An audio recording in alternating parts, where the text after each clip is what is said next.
Un cordial saludo a todos los poetas de este suelo guaraní,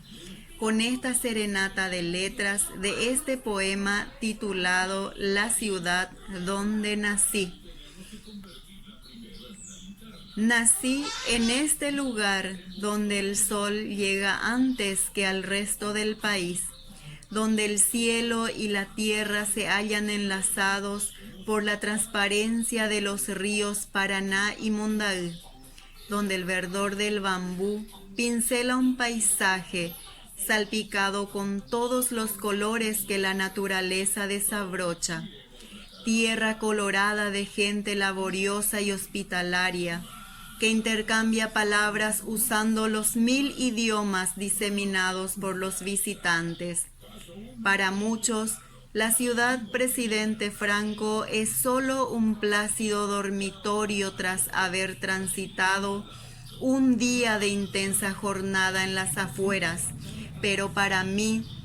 es la bella ciudad que cobija y abriga con techos de estrellas y paredes de madreselvas,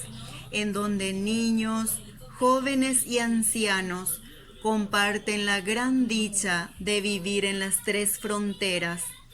Su generoso suelo fértil se abre y se cierra para conservar las raíces de la vida rural, mientras al margen de la otra vereda se van abriendo los capullos de la vida moderna.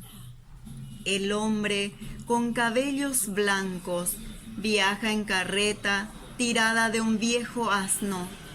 El hombre con cabello verde viaja en moto, coche o autobús, pero por el mismo trayecto y con la misma certeza de ser conducido y guiado por aquel mismo hombre que a esta bendita tierra los ha enviado. De Rosalina González.